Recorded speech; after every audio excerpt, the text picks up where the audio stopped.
Hobbyist here, back at it again with another anime manga review. And I finally finished Jojolion. And honestly, I'm still reeling from how it ended. Again, this is just going off of initial thoughts here. I'm a bit confused. So, overall, I thought that Jojolion was really good. As far as ranking it with the parts, it doesn't sit as high on my list as the others.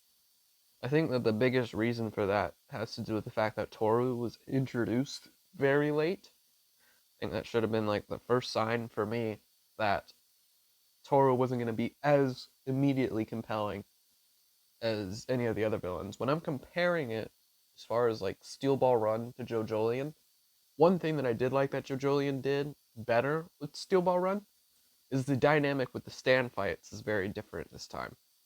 This time, it really is about smarting the opponents, and the enemy stand users are actually competent for once. They're trying to do psychological battles and try to outmaneuver the stand users at the same time of it being a stand battle for physical strength. Because normally, a lot of the times, it's with stand battles, it's always going to be okay, this weird ability is happening. Is that what this enemy stand user stand does, and where can we find the user? That element still applies in Jojolion, but it's very different. It's added layers of, okay, this is the stand user, this is the stand, this is what the stand does, but how can I outmaneuver the stand? How can I find any weaknesses within its stand ability? What can I do to psychologically mess up my opponent? That way they're the first ones to make the mistake in order to take advantage. And I think that's what this part does extremely well. Now, when it comes to the actual stands itself, I'm kind of reviewing Jojolion from front to back. Soft and Wet has the most diversity in regards to what his stand ability can do.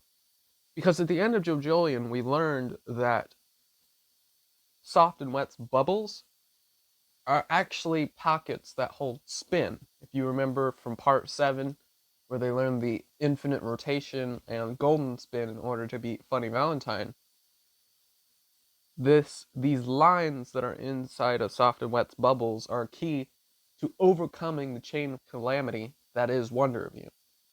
Because with the way that Wonder Review works is that calamity ensues whenever you pursue the head doctor or pursue Toru. But if you make Toru attack you, then calamity does not ensue. And honestly, when it comes to my thought process on what I thought about the soap bubbles and how it was able to get around Wonder Review, I mean, I think it was just necessary for the plot, because at that point, by the time that Toru got the rokaka, he was already ridiculously powerful. I mean, also considering the fact that his calamity, that through Wonder Review, he doesn't even have to be alive for calamity to keep going. And the whole rokaka, as far as the equivalent exchange in comparison to what we had with the Holy Corpse in part 7, not gonna lie, it's a little bit more complicated than what it was before. But I don't hate it at all. It's a little bit harder to wrap your brain around first time through. Because even though you're paying attention to the chapters, even though you're paying attention to the story, and all the information that it's giving you, I think that it can definitely, even as an individual part, be a little bit more difficult to grasp. And then when it comes to the ending of Jojolion, that's honestly where I have the most questions of. Because we get, I don't know if it's a flashback or if it's happening after Toru was supposedly defeated, but we see Toru again.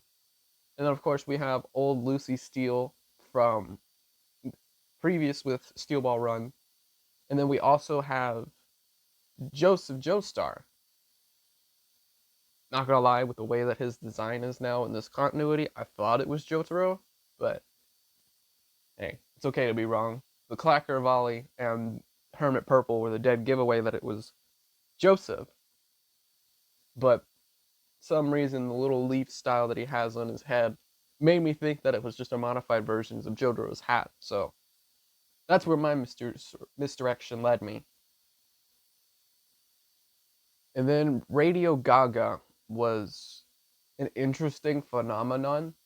So it implies that the rock humans are still there,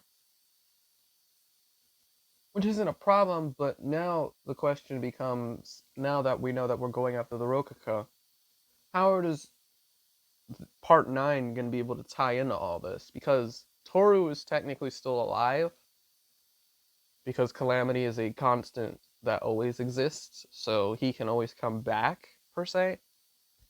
I don't know. What I think of Jojolion overall, as far as ranking it against the parts, still not very high for me.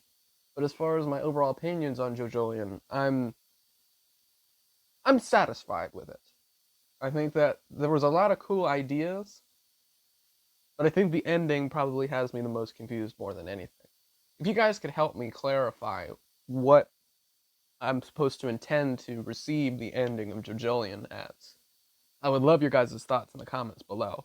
But honestly, these are all the thoughts that I have on Jojolion. Again, I'm still trying to wrap my brain around it since I just read it. And make sure to hit that subscribe button and to hit those notification bells if you haven't yet already to keep getting new updates on any new videos, new reviews that I do in the future. But otherwise, thank you guys so much, and I'll see you guys in the next video.